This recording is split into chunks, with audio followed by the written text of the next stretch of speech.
Happy Sunday, everyone. Welcome to another episode of the Fantasy Debate with Sam and Tate. I am Sam Holt, joined as always by the awesome Derek Tate. Tate, it's been a minute since we've hung out, hasn't it? I was waiting for the intro music, and now I'm just kind of awkwardly sitting here dancing to myself, kind of waiting for some stuff. It's been a while. Yeah, I don't know what to do with my hands right now. I'm a little bit nervous. Yeah, it's been a minute. I can't even, already 1 second in and I hit the mic and it's going to sound terrible now. But that's okay. It's been a minute, but we actually have news to talk about. Is this thing on? Is it on? Check. Good to go. All right. What are we talking about today? Guys, we're in rare form. And I'm not even drinking yet. So, this is going to be a really good little session with Tate and I. But news dropped today. Julio is officially going to be on the move and traded to the Titans. Your first reaction when you saw that notification, or better yet, saw my text saying, hey, remember when we were going to talk about Julio this afternoon? He finally got traded. I'm super glad that we were going to talk about it anyway. And then, of course, the news drops. So we have to go ahead and redo all of our notes, redo everything. Now analyze it from just one team's perspective. But at least we have clarity, right? We do. My initial reaction was I actually don't think that it really moves the needle very much for Julio himself. I think it probably helps Ryan Tannehill more than anybody because if you're just kind of swapping places with Corey Davis and getting an upgrade in Julio Jones, that certainly helps Tannehill, who, he only threw 481 passes last year, but this was an incredibly efficient offense under, oddly enough, and tell me if they're in cahoots here or not, Arthur Smith is now the head coach of the Atlanta Falcons, but of course he was the OC with the Tennessee Titans, and far be it me, they go ahead and trade Julio Jones to his old running team. So, now you got Todd Downing, who is the offensive coordinator, right? So now we're digging into the numbers. The reason why I'm not as bullish on it because Arthur Smith did a fantastic job helping develop and put Ryan Tannehill in a position to succeed. And the past 2 years, Tannehill's had what is very rare in the NFL, which is like a epiphany or basically a rebirth at the quarterback position at like the age of 30, which is very, very, very rare to happen. But it's worked out with Tannehill there in Tennessee, and now you get Julio Jones replacing Corey Davis. But certainly they've got a lot of heavy firepower, the best running back in the National Football League, arguably. You got A.J. Brown, who's one of the nicest up-and-coming receivers. And I think that what Julio does still at an elite level plays very well to what A.J. Brown does very well. I think it doesn't really hurt A.J. Brown to me. Tell me you don't agree with that, perhaps? I don't think it hurts A.J. Brown. I actually think that Julio still demands double teams. No, I agree. I think Julio does still demand double teams. And anytime he's going to be on the field in this offense, I feel like he's going to draw that coverage. But it's just going to be interesting split coverage to see if they're just going to double cover both of these receivers, because you've got crazy, amazing speed with both of them. A.J. Brown is just a beast of a receiver as well. So you definitely feel like you need to cover him with the double coverage anyways. So I feel like this is going to open up the field for a lot of different things.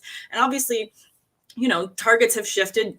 Tight end, a bit vacant there for the Titans now. So kind of another way for them to eat up targets. Julio's going to be able to reach into those targets. He's going to be a good red zone threat, as he's always been. He's just one of those veteran presences that no matter where he landed, you knew he was going to take targets from other receivers because he's Julio. And as long as he's healthy, he is going to be a threat and a good presence on the field. I think he's going to balance out Brown really well. Like you said, they're not the amount of targets to go around there isn't as high as with other teams. So, but they're very efficient. So I feel like they're going to be a good 1-2 punch, and a pretty heavy-handed 1-2 punch at that. Well, think about all the opportunity that Julio went from in Atlanta, which Matt Ryan led the league in pass attempts. Right. And now you go to Ryan Tannehill, and it's almost like the script is kind of flipped. Tannehill still threw 33 touchdowns, which is fantastic production. But Derrick Henry carried the football 378 times. Like, he led the league by more than, I believe, 50 carries to the next closest guy, which I think was Dalvin Cook.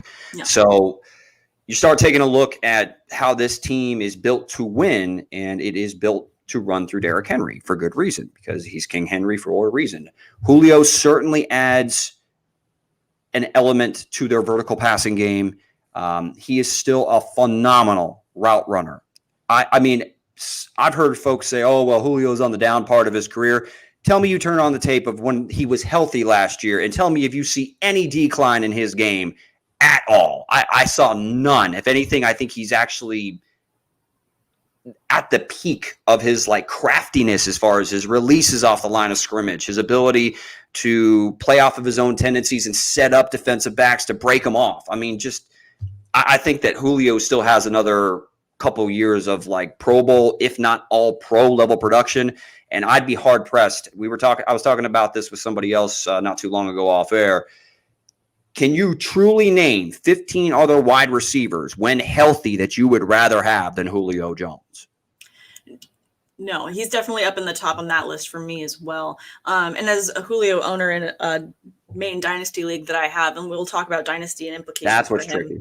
Yeah. Next, last year, watching him was frustrating because he's so fluid, even though he was hurt. There was only just brief moments where he would kind of have a limp or just a hitch in his step. But even playing hurt, he was really, really successful, drew coverage the way he needed to do it for the other offense so that other receivers could get the ball. Like, he's someone that when he's playing, he's there 110%, even if he's not feeling 110%. So he's an amazing presence to be added to any team. We were talking off air about where you wish he would have landed, and I loved where you would have loved to see him. Yeah, I mean, we could talk about maybe a couple that come to mind, but Green Bay. The Niners was a high one on a lot of people's lists. But sorry, you were saying it was Green Bay. I mean, with San Francisco, just so we can kind of like talk about what we actually talked about off air, that's actually pertinent to where Julio could have landed. A lot of people saw that connection with Kyle Shanahan because Shanahan was the OC back in Atlanta. Obviously, used Julio on some of his most productive seasons in the National Football League. So he certainly knows what he has, and he would have used them in the proper way. But we don't really know what's under center. Is Jimmy Garoppolo going to even start? Can you say confidently that he's going to start 10 games this year?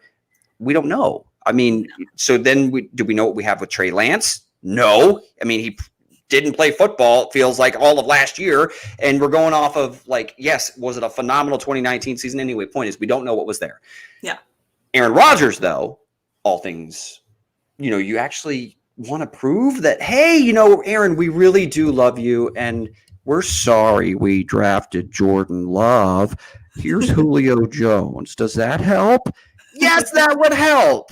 But of course, the Packers front office did not go ahead and make that happen. And if it turns out that it's a second-round pick,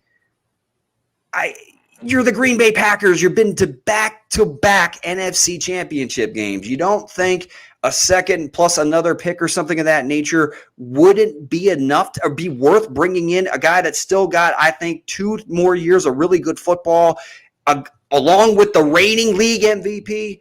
Yeah. And not to mention Aaron Rodgers off of, again, a similar system, kind of that Shanahan tree, Matt LaFleur, where he kind of comes from with some of his roots in the coaching, NFL coaching system and how he was brought up. I think that it would have really worked very well opposite of Devontae Adams, because if you double Devontae, you're telling me that you're leaving Julio singled up on the opposite side with the best deep ball thrower in the National Football League with Aaron Rodgers. My goodness, but it didn't happen. No, it didn't. And it's frustrating because the more that I hear you talk about, the more I'm like, yeah, damn, that would have been good. That would have been the one thing that the Packers could have done to get Aaron to finally answer their phone calls of like, you coming to work today? Just like, seriously, his voicemail must be completely full because this guy is traveling. He's in Hawaii. I don't know where he is right now, but he's absolutely not anywhere near practice. But can you imagine getting that one notification on his phone and being like, oh, we got Julio. Gets on the phone with all the guys. All right, guys, we're showing back up to work in 1 week. We'll finish off this trip, and then we will get back to the office. I don't know. I've heard a lot of different analogies as far as Aaron Rodgers and his relationship with the Green Bay Packers. I was kind of like, it's almost as if the Packers and Aaron Rodgers knew they're on borrowed time. It's almost like they're waiting for their kid to graduate, and then they're going to go ahead and part ways, but you already moved in the spouse into the guest bed, like the replacement spouse into the guest bedroom with Jordan Love. And it's like, okay, well, can you just make it work? Like, I know this is awkward, but just please try. No. They mishandled it completely. They completely Yeah. screwed it up, and now they're trying to backtrack and maybe we can make this work out. Green Bay is a hot mess, but as far as maybe the Baltimore Ravens is the other team, like Lamar Jackson, as much as you brought in Sammy Watkins, I like Rashad Bateman, who they drafted out of Minnesota, and Hollywood Browns has shown some flashes, but Julio would have been that all-pro, bona fide, true number one wide receiver that Lamar Jackson has been devoid of his entire NFL career. So those three teams really jumped out as front runners, but Green Bay and Baltimore in particular. Yeah, and then talk about having a veteran presence like Julio amongst that class of receivers with Baltimore. That would have just, I think, really made their talent rise as well, to have that next to you, just showing you the plethora of knowledge that Julio has as a receiver in the league as long as he's been there, and as successful as he's been, his work ethic. I think that would have also raised their caliber quite a bit. But alas, that did not happen. He is with the Titans, and fantasy implications going forward just for him before we get back to what that means for the Falcons and what's left there. But as a dynasty owner, I have Julio, so I'm going to be very partial to this take and really want to know what your advice is, because as you know, we talk all the time about our different leagues. I second guess my own personal choices on my team far more than I do for others. So don't do that. I do it all the time. I can't help myself. I can't. But anyways, you know, I have Julio at a very high contract in this league. It's a salary type of structure. I have him at, I think, $99, which is very high considering my salary cap is $300. So he does eat into a lot of.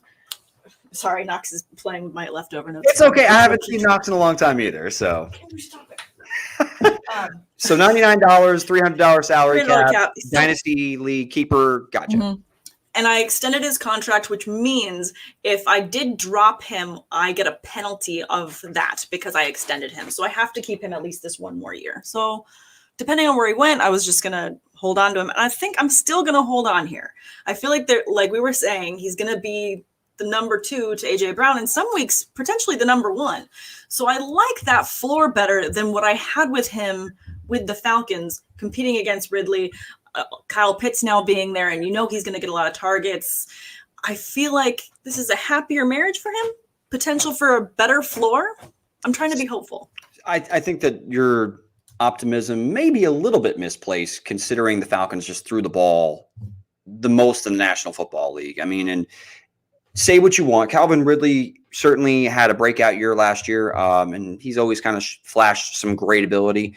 But make no mistake, there were times where the opposing team were double teaming, bracket coveraging a 31-year-old wide receiver over Calvin Ridley for a reason, because Julio is still that dude. Yes, so he's still that guy. Calvin Ridley's going to see a plethora of targets. He's certainly going to be have a nice fantasy floor, I believe, this year. He's certainly at the end of my top 10 as far as where I have fantasy receivers, and some have him in the top 5, and that's completely fine. But for Julio, the thing that makes me nervous about Dynasty, the new offensive coordinator is Todd Downing there in Tennessee. He's had one other pit stop as an offensive coordinator in the National Football League. And this is going real nitty gritty for Dynasty. Like, no, you want to have the feel goods. Dynasty, you have to go into nitty gritty. And that's why if you're tuning in now and you're in Dynasty, you're listening to these things because you're one of the crazy owners like Tate and I are. And we need to get into the reasons why we are keeping or even drafting someone. If you're starting a new Dynasty League this year, these are the things we need to know. So go for it. Right. So the 1 year that he was the OC, it was with the Oakland Rays back in 2017. Sorry, you have headphones in. My apologies. My bad. I just blew your eardrums out. But the year prior, the Raiders were top 10 in both, I think, total points scored and total yards, like total offense. With Todd Downing as the OC, they dropped to 20th or lower that season. And he lasted 1 year, I think, as the OC for the Raiders. Derek Carr had a down year. So, I mean, it's almost like he didn't know what the hell to do with Amari Cooper. He was dealing with an ankle injury. But they also had Michael Crabtree. Crabtree scored more touchdowns than Amari Cooper did. Cooper didn't live up to that potential. Again, I'm not saying history repeats itself. I'm sure he's learned. I'm sure there's a reason why he got this opportunity. I'm not talking shit about Todd Downing. It's just, is there some uncertainty in a track record of past failures? Yes. All that being said, Julio is, I think they're more of a 1A, 1B than it is A.J. Brown is entrenched as the number one guy. Because a healthy Julio is still a better, in my opinion, I still think he's a better player than A.J. Brown right now. A healthy Julio, though. Yeah. I still think that, we saw Corey Davis see I think it was 6.5 targets per game last year. A.J. Brown on a per game basis, again, a little skewed because I don't think he finished every game, but it was 7.5 targets. But I think that kind of levels out between him and Julio. The scoring opportunities are going to be there because they're going to be running. Either Derrick Henry's going to run for 2,500 yards this year, or we're going to see all kinds of bombs flying down the field with A.J. Brown and Julio Jones off of play action. And it's probably going to be a little bit of both. So I think that they're both, for me, Julio is still a top 15, 20 wide receiver for this year. Dynasty, I don't think it moves the needle all that much, probably a little bit tick down, to be honest with you. Yeah. They're a run-heavy team, Sam. I mean, they are. No, I completely agree. They're absolutely a run-heavy team. And the coaching switch is one reason why I'm very high on Mike Davis this year with the Falcons, just because of the offense that they were able to run there. And now the offensive coordinator is the head coach there for the Falcons. So I'm very excited about potential for Mike Davis to have a huge year. Mike Davis looked great last year. He did. He was very successful, filling in some very big shoes. He saved a lot of people. He probably won a lot of people fantasy football seasons. I would be hard pressed to imagine how many people won a championship that didn't, have Mike Davis pick him up off waivers or some sort of interesting situation there, because he was so successful for a lot of fantasy owners. He made the most of his opportunity, and I don't have any doubt. There's a reason why they didn't really address running back in this draft. I mean, not with any significantly high draft capital. So, for the Atlanta Falcons, I also think it opens up things for Kyle Pitts. I think Pitts is going, now that we're not having to feed Julio, we're not having to feed Calvin Ridley. Now a lot of targets open up and a lot of opportunity opens up, as it was already going to be for Kyle Pitts. But it makes me feel that much more confident now that Julio, who is a perennial, when healthy, 140 target a year type guy, is out of town. So that's going to open up for Kyle Pitts and Calvin Ridley, respectively. Yeah. I will say, just before I jump onto my thoughts more on the Falcons, with Julio, with the Titans in Dynasty, if you're starting a Dynasty draft today and you now know where he's landing and you're trying to figure out where he's going to go in your ranks, I do see him sliding in a lot of drafts right now, just because the hype is so high on so many other players. So I think that he could be a good value pick as he slides. So I just think that there's going to be a lot of people that are questioning his usage in this offense that we've said is a very run heavy team. I feel like he's going to fall later rounds, and that's going to be a great value pick if you can get him. But he's not someone I see going in the first 2 rounds. Well, in Dynasty, no, absolutely not. No. I mean, he's 32 now on a run-heavy team with a young stud that's there as well, and A.J. Brown. Yeah. That he's going to have to compete with targets for. They'll definitely help each other out. But I agree with you. To me, I wouldn't spend in a Dynasty startup, in particular in Superflex, I probably wouldn't spend a pick on him within the first 5 rounds unless I'm just saying to hell with it.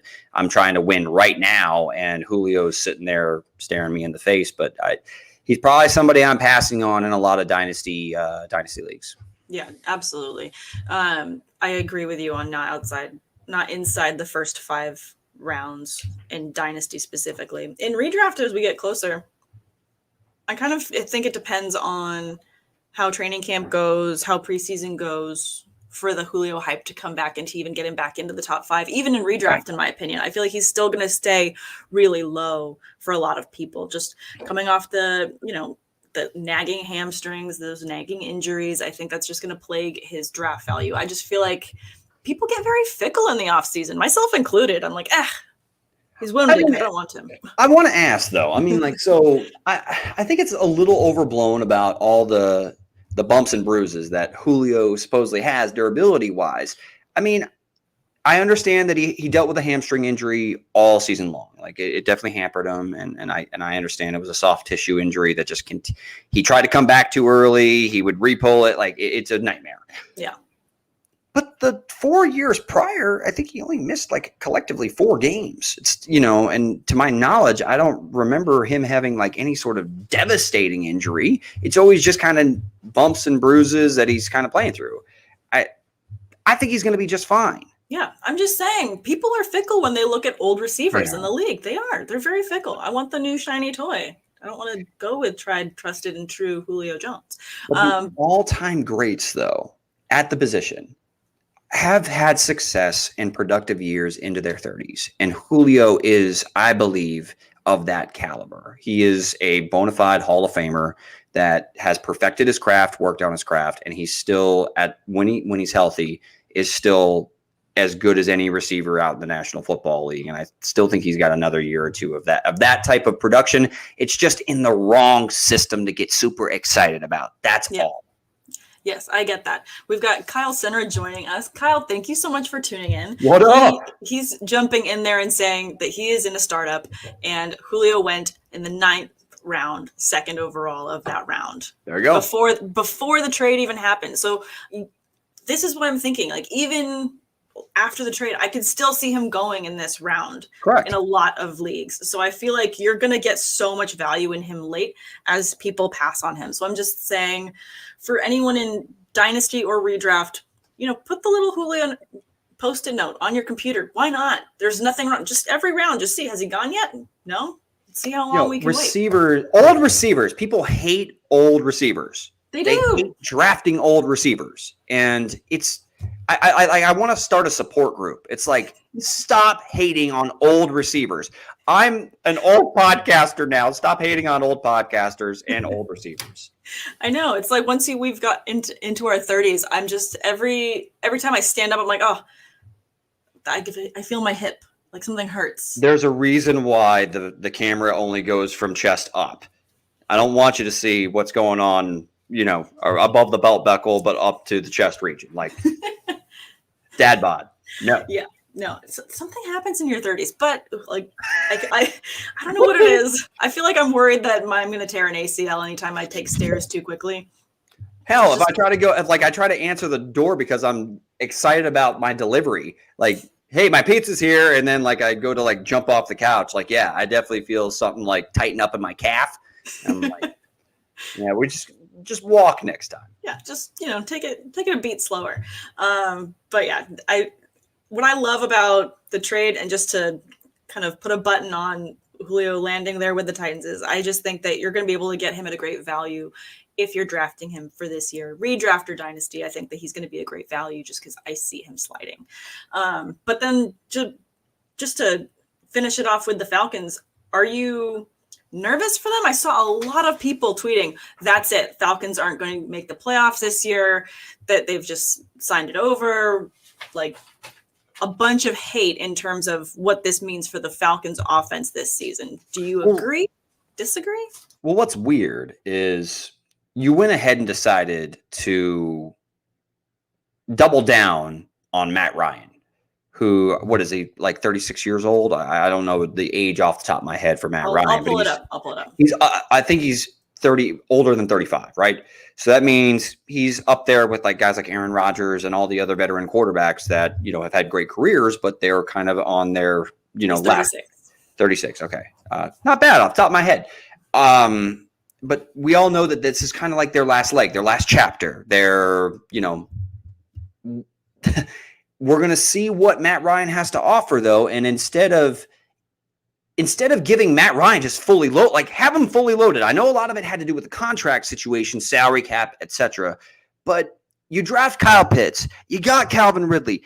Why not just run it back with Julio Jones and have him surrounded with all boatloads of talent, and then hope that Arthur Smith can, really help take that offense to another level, give it the proper balance that like he had in Tennessee, which Tennessee has one of the most balanced attacks in the National Football League over the last couple of years, which helped Ryan Tannehill's career. Why not run it back? But I honestly, I think it has a lot to do with finances. It's really that simple. No, I agree. I definitely think mostly, first and foremost, it has to do with money, which sucks because I did love the combination they had with Julio. I felt like he still was very successful. Like I was saying, even when he was hurt, he was still Julio. He was still doing amazing things last season. But with him being gone and looking at the depth chart now as it stands, obviously, I like Russell Gage, but I'm not as high on him necessarily as the wide receiver 2 there. Tajay Sharp, nice piece. But what I'm looking at here is with the addition of Kyle Pitts, the idea of having 2 tight end sets in this offense is kind of intriguing because you do still have Hayden Hurst there, who I don't feel like is any scrub. He's still a guy that can get the job done. Great red zone threat. And I think that he pairs nicely off Kyle Pitts. So I'm wondering if with that move, we're also going to see new options there in terms of ways to run that offense. You'll see some 12 personnel. I mean, you'll definitely see some 2 tight end sets. The thing is, what Kyle Pitts showed at Florida though was that he wasn't really like your traditional inline tight end where you just had him blocking him. You really didn't. He's a move tight end where you just move him wherever the hell you want, and he's unguardable in a lot of scenarios. He's freaky. But yeah, I personally, it sends an inconsistent message. It's like we're staying with Matt Ryan so we can potentially give ourselves the best chance to win. But if you want to be competitive, then why the hell did you trade a guy who's an all-pro level wide receiver? Like, it's inconsistent is what I'm trying to say. Yeah, no, it's definitely inconsistent. There's something is amiss, and you're scratching your head. I'm less scratching my head. I think that if anything, this hopefully is just confidence in terms of the new type of offense they'll be running this season with Mike Davis as their main running back, with Kyle Pitts being the freak athlete that he is. He's going to be a Swiss Army knife across the field and be able to be utilized in a lot of different situations. I also saw a lot of tweets saying, this trade moves Kyle Pitts into that 3rd, 4th tight end position overall rankings. I'm not gonna think it's crazy because I'm that big of a believer. And really the tight end position outside of Kittle, outside of Travis Kelce, and outside of Darren Waller, roll the dice for the tight end 4. And Kyle Pitts, with what I believe he's capable of doing, with what I think will be an abundance of targets, even in his rookie season, is certainly worth rolling the dice with him. Yeah, I could see him going tight end 4, and I'm not gonna knock anybody for it. Yeah, no, I agree, and I think that it's just that vacation of targets from Julio that is very tantalizing for a lot of dynasty owners, and a lot of people that are making their draft rankings as they go into this season. So I wouldn't be surprised to see Pitts climb as the hype and the train gets more and more loaded with people excited for Kyle Pitts. Where do you have Ridley though? Like, what does this do? What is losing Julio?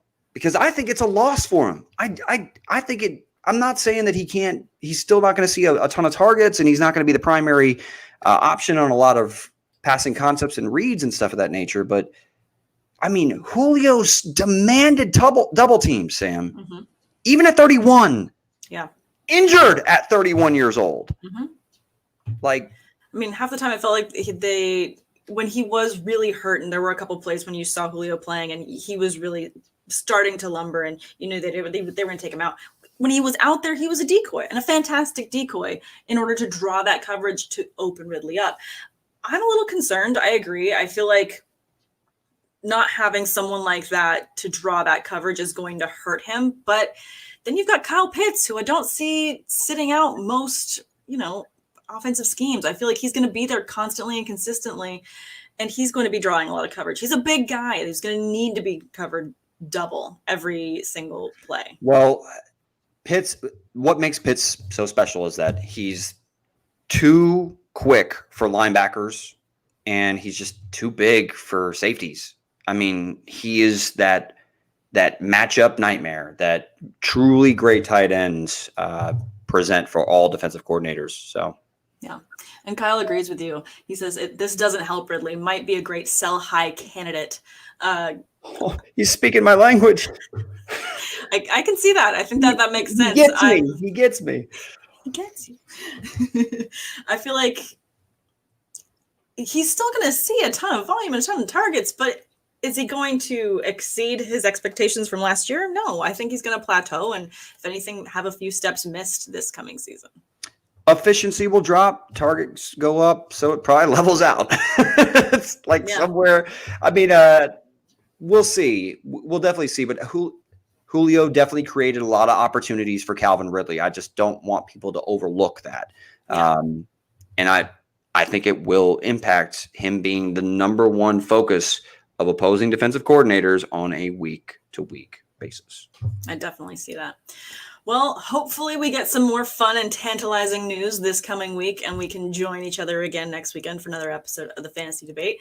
Guys, if you want to follow Derek, please follow him on Twitter at dtater4, and you can follow myself on Twitter at Samantha R. Holt. Thank you so much for tuning in. Happy Sunday and happy drafting, guys. This has been a long time coming, but until next time, later, says the Tater.